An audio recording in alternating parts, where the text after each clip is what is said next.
Welcome to Tonebender's Sound Design Podcast, presented by Sound Ideas.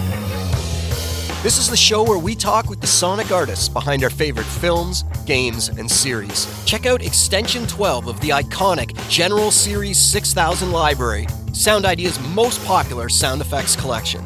This newest edition features over 2,500 high-quality recordings over a wide range of sounds for both the fantastical and the realistic, including noises of nature, industrial sounds, magical creatures, and lots more. Available in 4 resolutions with descriptive metadata and UCS formatting. Head over to sound-ideas.com to learn more. Hello, my name's Tim Muirhead. Welcome to the show. Today, we're going to have an interview that I was able to do back in February when I was able to sit down at the Formosa Hollywood Studios with 3 of LA's busiest film recordists specializing in capturing sound effects. Paul Fasal, Charlie Campagna, and Eric Potter have pointed their mics at just about anything you can imagine, from the jets of Top Gun to the racing cars of Ford versus Ferrari. They are all really close friends, and they have a great rapport. Before we get to that interview, though, this seems like the perfect episode to launch Tonebender's second Listener Field Recording Stories crowdsource. This is something we did last summer, and it was incredibly successful. You can go back in your podcast player to find episodes 270 and 274 to hear what people sent in last time. The basic idea is you make a little audio clip recording yourself telling the story of how you captured your favorite field recording, and then you roll the sound. If you are the type of person who doesn't like hearing their own voice, you can also send in the sound with a script for me to read for the piece. These don't have to be about capturing the perfect sonic moment, although those are always great. It can be about when something really strange happened and created a sound that was completely unexpected. Or when simply being somewhere with your microphones changed how things happened entirely. They can be serious, funny, or even just important moments in your life that you are able to capture the sound of. When you're ready to submit, send the files to info@tonebenderspodcast.com. You can find full details at our website by clicking Field Recording Story Submissions at the top of the page. Also, I want to shout out a reminder that if you're going to be in London, England on Sunday, August 24th, come out to the Tonebender's London Sound Design Meetup presented by the Motion Picture Sound Editors. It will be at the Crown and 2 Chairmen in Soho at 7 p.m. If the London meetup last year was any indication, it's going to be a great time. Okay, let's get to my talk with John, Eric, and Charlie. Here we go. Hey everybody, welcome to Tonebenders. I'm really excited for today's episode. We have 3 of the top sound effects recordists working in Hollywood right now. I'm sure that they are going to have some fun stories to tell, and they also have an immense amount of knowledge to share. First up, we have Paul Fasal. His credits on IMDb go back to 1984 and the horror classic Children of the Corn, which was the first horror movie I ever saw, and I was too young to see it, and it scared the crap out of me, and I didn't sleep for days. So that movie played a big role in my life, surprisingly. John's also worked on a lot of Christopher Nolan films and the amazingly influential sound film Top Gun. So welcome to the show, John. It's great to meet you. Oh, thank you. Thanks for having me. Next up, we have Eric Potter. Eric's first film on his IMDb listing is Edward Scissorhands, another amazing movie. How do you guys all have such great movies as your first credit? It's kind of amazing. Eric has recorded other classic films like Speed, all the way up to Dune Part 2 recently. It's good to see you again. Thank you. It's great to be here and good to see you again, Tim. Finally, we have Charlie Campagna. Steven Spielberg's War of the Worlds, another amazing film for your first credit. Like, really amazing, actually. Charlie, how did you end up on that as your first gig? I'll let you into a secret. I'm in the room with 2 mentors of mine. Okay. You think about the jazz musicians, from the 50s and 60s, they'll bring in the younger player and show, oh, this is the correct way, or, play improv this way. Well, I had John and Eric for that movie and some other movies before that I didn't feel legit enough to give credit, but Eric brought me on as a field recordist. So I got the ropes showed to me by these 2 gentlemen. So I'm pretty psyched that I'm in the room with friends. John, what was it about Charlie that made you think that you should help him along? The first one we did, right, was dropping cars in a wrecking yard. Well, we did the deconstruction of that house first, I think. Oh, was that first? I thought, but maybe not. I can't remember. Because that was for Lemony Snicket. Oh, that's right. That was back when Richard King was ambitious enough to do more than one film at once. We needed help. He was a rising star sound designer, and winning awards and working for the top directors. And he was ready to say yes to 2 or 3 projects at once. And so we needed help. I knew Charlie from playing in a band together and playing music, and he had real instincts about sound and recording. So that's where we went. I know we did the Lemony Snickets, but on the War of the Worlds, we had this session where we would actually take cars, drop them onto other cars. We needed all sorts of destruction. Hot car-on-car action. Yeah, we needed extra hands on that because it's a crazy setup, and it's really dirty. And we did it in a wrecking yard. I had done it before, and the mic cables got destroyed, right? I mean, it was like hours and hours of using degreaser to get all the grease off of them.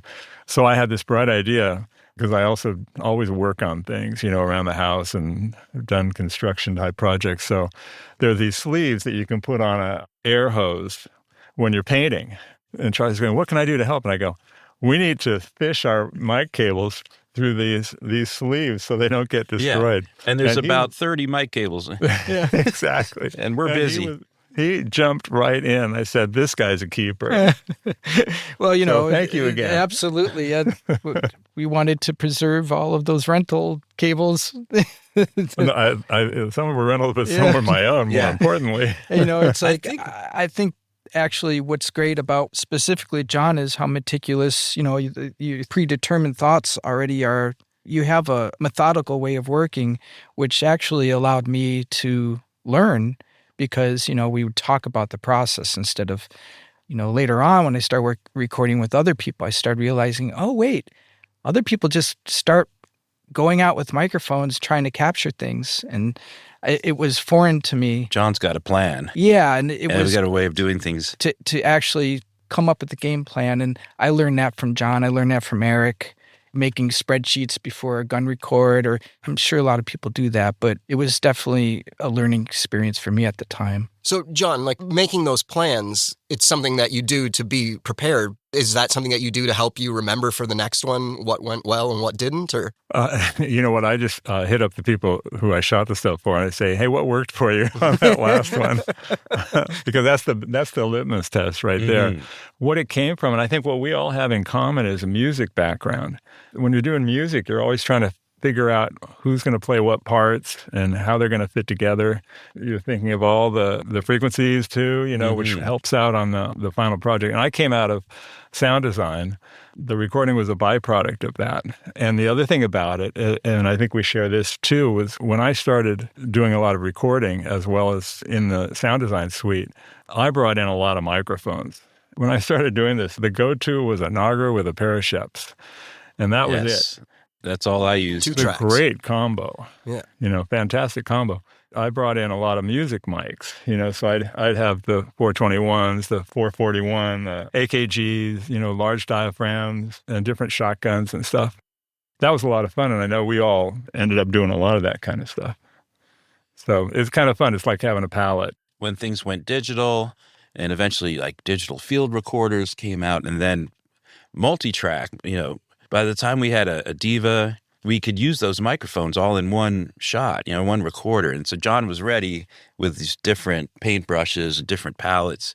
It'd plug right into a multi-track field recorders. And that's when things really got a lot of fun. I think for War of the Worlds, we used the Divas.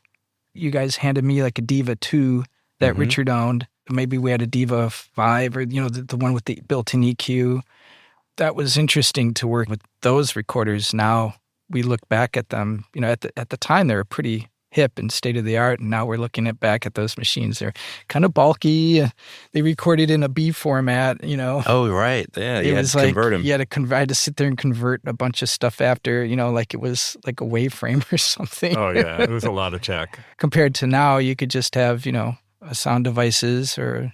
It's a lot easier. It's on a card now. Remember the Diva had a little problem with vibration. Oh, yeah. Oh, yeah. So we would do like muscle cars, like a big block muscle car with straight exhaust. Start revving it, and I go, okay, we got to move the recorder because this thing is not liking that at all. And then roller coasters and they can't handle it. They couldn't handle it. Not to say the Nagra was real happy about racetrack. Sometimes you look down to a big spill out of tape all around the machine. Nagra spaghetti. Yeah. And that was equally dismaying. But like on a race car, like when we were doing Days of Thunder? Days of Thunder, right? The tape would lift off the heads in the corners, So it was like, oh, great. Huh. And the vibrations You would wouldn't make it to the necessarily same. know So you had to until use your you checked knees as like shock absorbers for the Nagra, going around the track. So while it went around the bend, the tape would go off the head and it would just stop recording for a second, just be a blank spot, and then snap back in and continue with But set. I mean, the bumps were worse because on the bumps, everything would go crazy, and the tape, the little, spools would be going, The what tension, are you doing? the tension rollers would flex, and then they were tense. yeah, They're getting really tense. so were we, right? So I mentioned in the intro that a bunch of you have worked on Christopher Nolan films, which I guess if we follow the logic of that is you worked on Richard King films. Is he hiring you as a team, or are you working on separate things within one project? Kind of depends how much needs doing, and if we need to do a gun shoot. They're bringing a lot of different types of weapons. John's very experienced with recording guns, but you do need bodies to get the different perspectives and different angles. You have a limited amount of ammo to work with, and so it's great to have at least 3 people out there. And if all 3 of us can be there, that's really great. Other times it might be some sort of ambiences, and Richard knows that I love to do atmospheres, ambiences, textural stuff. So he might just have me do that and then send John to do the car, or the tank or something in the film. Richard starts to recognize what each of us are good at. So he'll team us all up on the big things. Occasionally with Mr. Nolan, we'll go out on production because like in Tenet, they had full-on troop movements and gunfire, automatic weapons with blanks on the set, moving around and with strange structures around and stuff. The production effects were fantastic. And he sent John and I to go there and capture that stuff. As needed, we'll all go out and work together, but then sometimes we'll get broken into units and address specific things, as needed. Do you guys like working together? Or? Oh, are you kidding? It's the worst. We've learned to tolerate. I think we've really learned to appreciate each other, especially when things aren't working out. And there's someone to commiserate with or fall back on, or if you run out of ideas, someone else might have ideas. I think for me, it goes both ways. Some things I love to do in solitude because I just sit with a situation and almost meditatively start to feel out how to approach the thing. But when things are really scrambly, if you're out on a production with the full crew and you need to work very efficiently, it really helps to have someone else there to figure stuff out when your brain starts to melt down. The worst is going out on a commercial or something like that with the production. They keep changing their plan. Right? Oh, here's your car. You put your microphones on it, and then which takes an we hour. need that car. You got to get everything off of it. You get a half an hour. And 2 people there is really great because you can split up. Someone can be off getting buys or whatever, maybe with production on camera position, and the other person can be babysitting the recorder and the onboards. Yeah, it's nice having 2 people. It's really nice when you travel because you got so much gear. Yeah, the logistics of getting around. The logistics of keeping an eye on your gear, going to get the rental car, getting checked in, getting checked out, whatever. With 7 cases of stuff. Yeah, exactly. Yeah. So nice having numbers. And we've done this for so long that we know each other really well. It's always nice to have a friend with you. We even have learned to trust each other on dining options and looking out ahead to like where are we going to dinner tonight? And thank you, Eric. That's a very kind thing of you to say because he's very, very particular about his dining. Only the finest shall be served to the sound recordists in my plan. Listen, we worked our way through the East Coast sampling calamari. That was our true test of every restaurant. We would judge them by the calamari. Yeah. If you've tuned into this episode specifically, you're probably interested in field recording. And if you're a regular listener to Tonebenders, you've heard me mention the O-Mini miniature omnidirectional microphones from Chris Trevino before. I've talked about how I love the neutral frequency response and that they are ultrasonic capable up to 90 kilohertz, allowing me to really bend, shape, and have a lot of fun with my recordings in post. Each pair of mics is handmade by Chris Trevino, a practicing field recordist and a really engaged member of the sound community. He puts a lot of work into making and testing each mic to ensure that they live up to his high standards. Previously, I was using the original O-Mini P48 that required phantom power and was wired for XLR. But I'm really excited now because Chris has just introduced the O-Mini PIP, a plug-in power version of the same design. This version of the mic is very similar to the original, but can be used with an 1/8-inch jack input on many handheld recorders. It means I can get the great O-Mini sound out of a smaller rig. Between the PIP version of the O-Minis and a small recorder, I can now have the perfect recording rig that I can keep with me all the time, allowing me to capture those unexpected sounds you stumble upon when out in the world. The phantom power version is still available, so you can pick the best option for your needs. Maybe my favorite thing about both versions of the O-Minis is the price. They are extremely affordable. At $130 American for the plug-in power stereo pairs and $150 for the XLR pairs, they offer a lot of value. I suggest you try them out. At this price, it's really a no-brainer. To learn more, head to chrisatrevino.com/store or click the link in the description of this episode in your podcast app. Now let's get out there recording. We mentioned earlier recording cars. Let's talk about that for a little bit. Maybe we can talk about the onboards right now because that's the more complicated miking techniques. Charlie, what's your optimal amount of mics that you want to put on a car? Or does that even exist? It depends. One, yes. John's signaling one to Charlie. John doesn't like to give away trade secrets. Yeah. For one thing. I'm a minimalist. Yeah. So we just got that one. It's the Sheps, right? It's just like right there in the. I can't say. You put it in the tire. To answer your question, it really depends on what the show is. I've always approached cars or anything that's larger than a bicycle to be like a drum set. The idea, if you're going to use multiple microphones, what type of music is going to be. If it's like classic rock, you want to back the mics up and maybe you're going to do a Glenn Johns method. To sound 70s, like a Beck record, you might get really close. So it's kind of similar in the sense that, is this car a Range Rover being the bad guy car, or is it a loud NASCAR? Is it the hero car? So a lot of the times I try to find that out first, and then that dictates like how I'm going to capture the car. Plus, what kind of exhaust the car has really makes a difference. If it's dual muffler with a big block engine, you're going to do something different. One time, Eric and I recorded a Fiat 500. We're like, oh, we don't even have to fill up all 8 channels. We're fine, because it was such a tiny little car. I mean, I definitely have a method that I use that might be different from Eric and John. I think it's all based on capturing the way the car should sound for the film, ultimately. Yeah, if you have long dialogue scenes, the sound designers and editors really want to feel the presence of the interior. Exactly. So you might do more than a stereo interior. You might do a ambisonic or any kind of multi-track array. You get these long dialogue scenes, and it gets atmospherically kind of boring if it's just a static, steady room of the car. Mm-hmm. So that's an emphasis. And in those recordings, they may not use the exhaust or other things, exactly. in the scene. Yeah. And you kind of touched on the one thing, too, performance.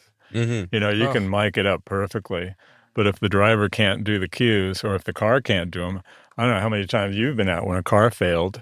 You have everything ready to go. And 20 minutes later. Crunch. Oh, I just dropped the transmission. Okay, well, let's take everything away. Those are the other aspects, obviously. Yeah, where we've had cars that had, like the brake master cylinder would squeak every time, and we didn't have any like WD-40 to get the belt, Well, you would bring WD-40, but I have belt lube in my which is bag. A good idea. You got old mic cables covered in grease that you can just... Yeah, well, no, thanks to Charlie, I don't have that anymore. Yes, exactly. Way to go, Charlie.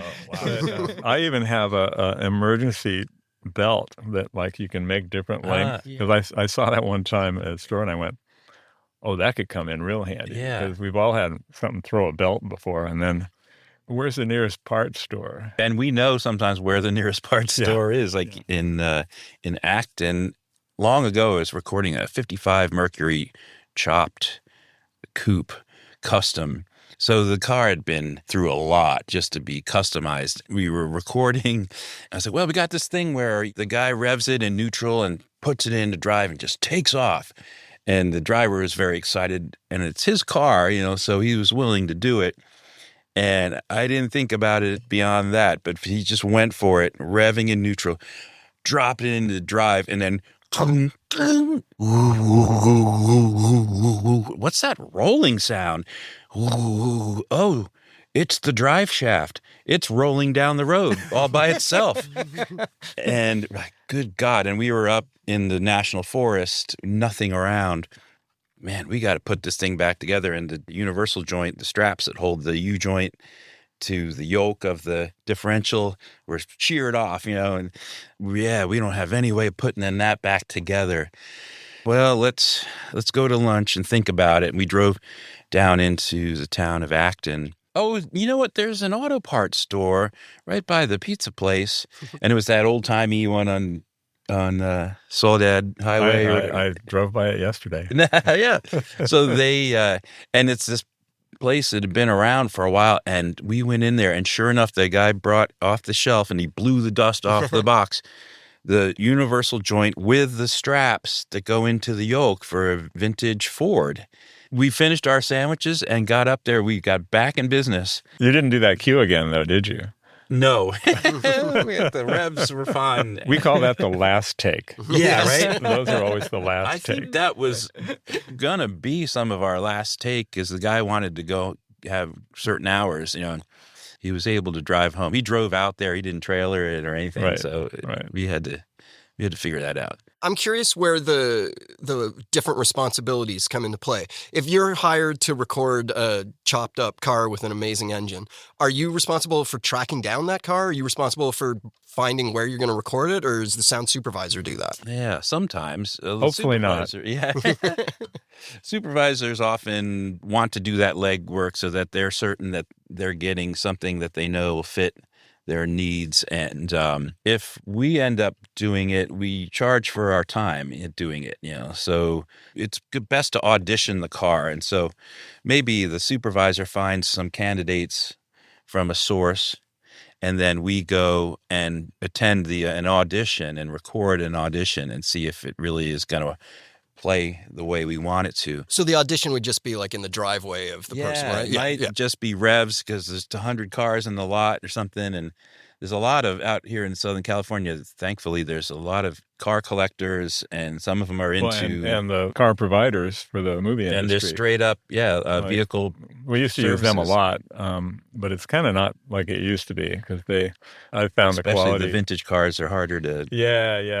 But the guys that have the movie cars, right? But they usually only have to drive on and off a shot. So sometimes they're not great running, and we need something that'll run all day, or at least for the cues we need. But yeah, that's become kind of an interesting thing, because also the idea of liability comes into it.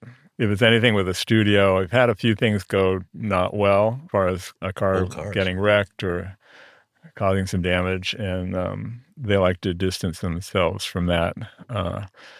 So I know in some of our projects now we have guys that can find the cars, provide the insurance, and the drivers sign waivers and stuff like that. It all costs money, but we have our locations now that we go to where we rent them. It's a lot tidier than just finding a street somewhere. You can do that for a few cues, but for a big thing, especially with a high-profile vehicle, you don't want to have it out somewhere without permission and insurance and all that stuff.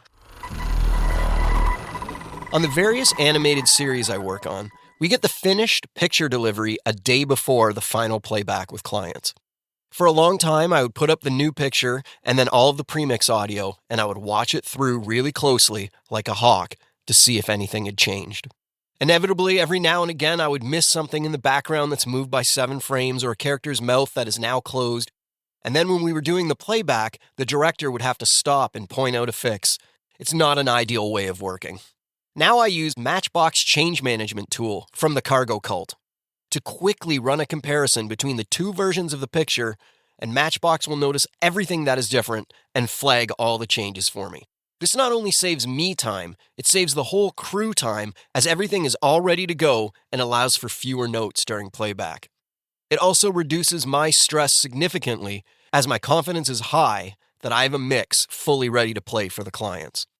And that's just a small portion of what Matchbox can do, especially now that Matchbox 2 is out. Its new intelligent image matching is particularly amazing. It can match shots even if they have had significant visual changes, like the entire background's replaced or extreme color grading. On the other end of the scale, the new diffing mode can detect differences down to the change of a single pixel. Using the follow DAW mode, you can see both versions of picture rolling in real time, easily showing you what has changed. Reconforming in Pro Tools with Matchbox 2 is now much faster and more reliable. The Smart Conform mode performs the reconform on a clip-by-clip basis, maintaining head and tail fades, leaving less of a cleanup job for the editor. The Cargo Cult's Matchbox 2 reveals the differences, reports on the damage, and then retimes your sound mix, saving you incalculable amounts of time. There are too many additions and improvements with Matchbox 2 for me to even mention here, so head over to thecargocult.nz or go to the link in the episode description in your player app to learn more about Matchbox 2 and pull down the free 15-day trial. Matchbox 2 is exactly what you've been waiting for. Spend your time being creative and let Matchbox handle the conforming.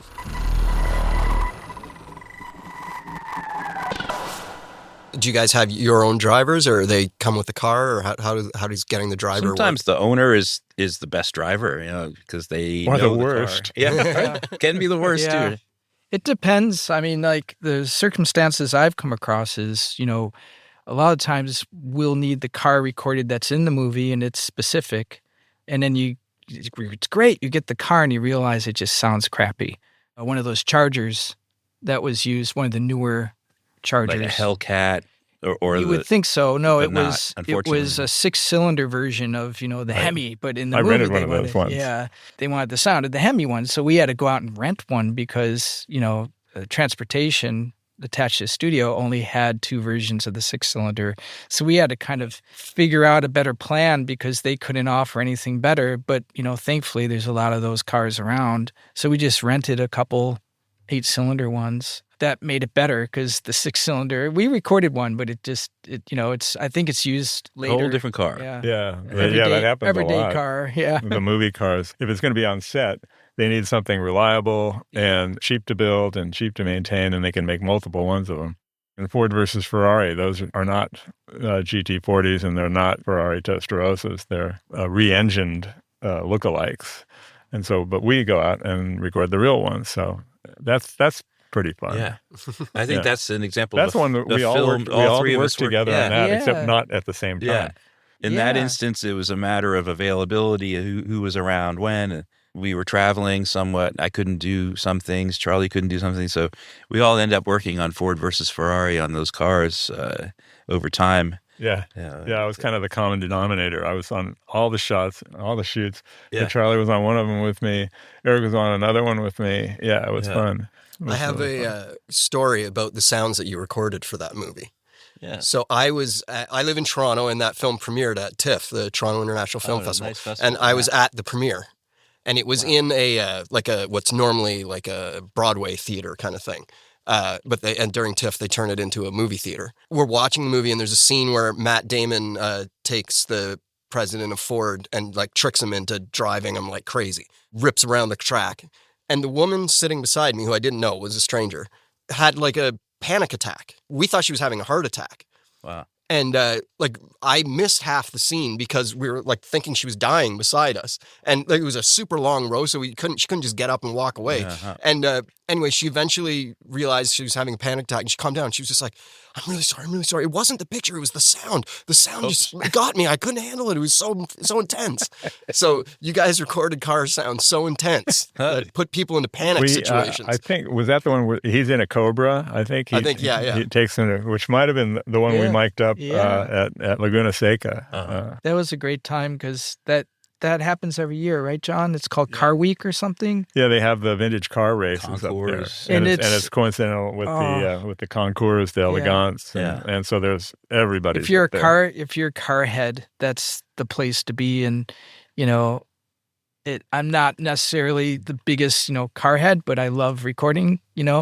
So I was around but that day I was amazed because everywhere you looked there was beautiful vintage cars, new cars, all these specific cars from different decades. They had at noon today, we're going to have everything below 1500 cc from 1940, and then it would stack up. Three cars. Yeah. And then by like 4 or 5 o'clock, they had 1980s NASCARs and Formula cars. And it was just a fun day. People were just really digging it. So it was a great place to be for that film. When you're at this event, I'm assuming you're not recording because there's so many cars happening at the same time. Are you just walking around with your business card, like saying, if you're ever interested I in was recording? Yeah, You were recording that day. No, that was the idea. John focused on the Cobra for most of the day, and I focused on all the different groups of those cars because I was just amazed by it. And I put like maybe 3 or 4 recorders all plastered around, that were time-coded together, picked them up by the end of the day. I just put battery packs with them. And then we went to different parts of the track, so each one of us would be catching some. I was in the pit for a while getting people coming out of the pit. Right, the pit and, some of the buys, we had a little bit of a clearance. We had most of the clearance, but not everything we wanted to. The thing is, once you have all the stuff, you can pretty much wangle your way into a lot of places, because you look the part. Yeah, you're holding a tripod with a few microphones on it and a bag Safety with vest. gear and we were kind of we looked the part, but it was a great day. It was like we were there for 2 days. 2 days. Yeah. Right before that, I happened to record for Ford Motor Company the promotional thing for their new Ford GT, which was in 2016. I think they brought it. It was the 50th anniversary. That was the third version, actually. Yeah, right. Yeah. They were going to do something at Laguna Seca, and then they were going to do something at Sebring, and they kept postponing it. I was, this is one of these jobs that's probably just going to go away. And then months later, they called, we're doing it at Le Mans. Pack up your stuff. We're going next week. Like Henry Ford III decided we're finally going to do this, and we're going to do it at Le Mans. In France, you can go anywhere on the track. Or with my little safety vest, I don't think I had a credential. Yes, it was quite cute. An American, I still had to try to be fashionable. It was very different there with my microphone, and I might have had some credential. And that track going the way that it goes through different kinds of terrain and into the forest and back out, like I just had to run to the place, and people would just wave at me, the staff, like, hey. Yeah. And try not to get hurt. Yeah, I was stunned into joy eventually that, okay, yeah, I just have free reign. And for me, I guess it turned into the 96 hours of Le Mans because it was just, so much preparation and decompression afterwards involved. And we stayed up for the whole 24-hour event. The racetracks are hard because of the size of them. Like Indy. I did Indy one year, and fortunately, I learned from other tracks. I said, I need a golf cart. You got to have a golf cart. And so Richard made sure that I had a golf cart. And then he came for the actual race. I was there for qualifying. He came for the race the next week. And he said, yeah, I'm really glad we had that golf cart. Yeah. So, and you have to have a lock and a chain and a lock because people will just grab anything that's unattended. Yeah. Yeah, they're like bicycles on the ears. Another question about your responsibilities, I guess. When you're done recording, are you in charge of like prepping the sessions, or are you just giving the hard drives to the supervisor? A very good question that we... I'm not getting into that. John and I are from perhaps an older school where supervisors and studios have had librarians on staff. I think that's still true. Charlie still oversees the library, even though he's mostly generating original materials. And I master what I record, and that's kind of perhaps maybe why some people like to hire me back. But you're on staff also, right? I'm on staff, but I could work independently recording. Sometimes I record things and then not just master it, but what you did at Paramount back in the day where you record things and then make... Part of the sound design process. So if I wasn't making something, if I needed to record something for it, I would record it, bring it back, master it, log it. So it would go into the library with all my logs and all my notes on it, which is the best. It's kind of like if you record it, you know everything about it and you can do it. But nowadays, there's really no time. Nobody wants to pay for that, because we kind of priced ourselves out of that job. And I don't really enjoy it that much anyway, to be honest. I do. I mean, I like to crack open RX and make it as... I thought he was going to say, I like to crack open a beer. Well, that happens when it's all done. But yeah, it depends. If it's really fast-paced, a lot of times I'll just load it into a manageable Pro Tools session that will match the frame rate of the show so the editor could actually import the tracks right in there. And that way there's no worry about SoundMiner. It's just straight within Pro Tools. And then, afterwards I might say, okay, if you do need that mastered, I could do that while you're, frantically cutting your scene. A lot of the time it's usually I'll master it, and depending on who the supervisor is, because they're really the client for me, how do they want it? Some people don't care about having it mastered, and then a lot of people want meticulously mastered. So it depends on... Yeah, you're a one-off. I think, because you have such really good recording chops, but you also have, diligence and the interest in making them work, and you have the library background now, because that was kind of your first job in. Yeah, it was. Right? Yeah, definitely. And so, I like the idea of it's a package, although I'm not really big on selling sound effects, although, a lot of people in our field do. They're going to listen to this. But I like to make the set of whatever it is. If it is a car set, finishing an album or something.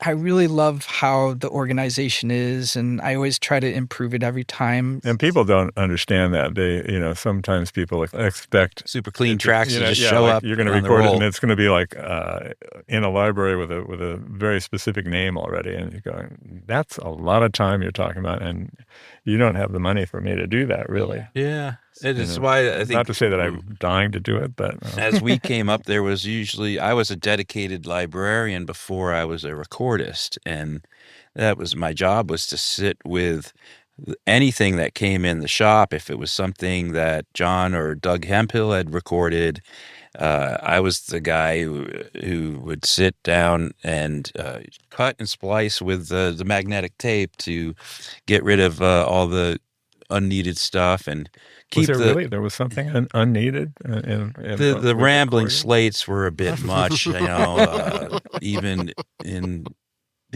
you should talk. Doug's youth, I enjoyed It's a beautiful day today out here in Acton, California. There's a yellow belly So when I started flying recording, by. in my head, I would hear Doug Hemphill's slates and your slates and Stephen Flick's. Instead of a Nagra beep, beep, beep at the end, he would just fart. Yeah. And I was like, well, I guess we're going to keep that.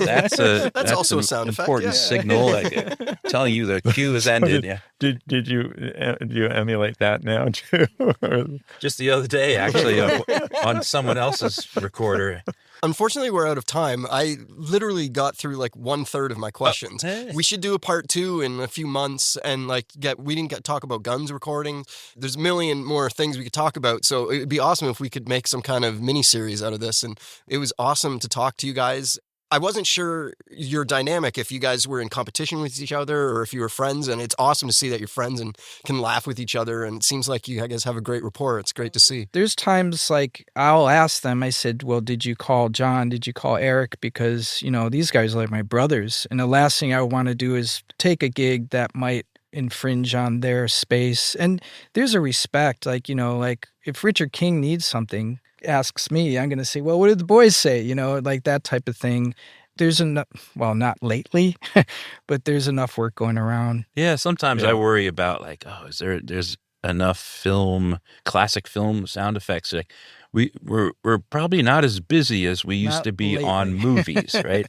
But interestingly, some of these other media forms, virtual reality and video game stuff has come along, and that's, we're finding things to do there. It is a concern, as libraries are proliferating and budgets are shrinking and corporations are getting involved. And Think about, like War of the Worlds, we had recorders that were $5,000, $6,000, $8,000. Now you could have your own high quality recorder, and it's great because it's a revolution of people doing it, but at the same time dilutes the craft a little bit, I think. And nowadays, if you want a job in this business, you have to be able to edit, and you might be able to record as part of that. Definitely. But if there's people I know, Brian, my buddy Brian, at Warner Brothers, people are always approaching him saying, "Hey, I want to record, sound effects," and he goes, "Yeah, you and a lot of other people want to." You should get your editing chops together, and that's how you're going to make your living, and then you can incorporate the recording into that. That's kind of the path now, and editing, mixing, all that. Thanks a lot, guys. This was awesome, and I hope we get to do a part 2. You bet. Yeah, thanks. Thanks for having us. If any of these tales from John, Charlie, and Eric sparked a memory of one of your favorite recordings, or have inspired you to get out and record something new, remember the Tonebenders Listener Field Recording Stories crowdsource is happening now. You have until August 15th to submit your favorite field recording and the story behind it. For full details on how you can enter, go to tonebenderspodcast.com and click on Field Recording Story Submissions at the top. Big thanks to Formosa, specifically Erica and Matt, for letting us use their space for this interview. Check out Extension 12 of the iconic General Series 6000 library, Sound Idea's most popular sound effects collection. This newest edition features over 2,500 high-quality recordings over a wide range of sounds for both the fantastical and the realistic, including noises of nature, industrial sounds, magical creatures, and lots more. Available in 4 resolutions with descriptive metadata in UCS formatting. Head over to sound-ideas.com to learn more. Tonebenders is produced by me, Timothy Muirhead. Theme music is by Jim Guthrie. You can reach me via email through info@tonebenderspodcast.com. Follow Tonebenders on Instagram to stay on top of new episodes. If you like the show, you can help us out by spreading the word to your friends and colleagues, or leave us a tip. Just go to tonebenderspodcast.com and click support. Thanks for listening.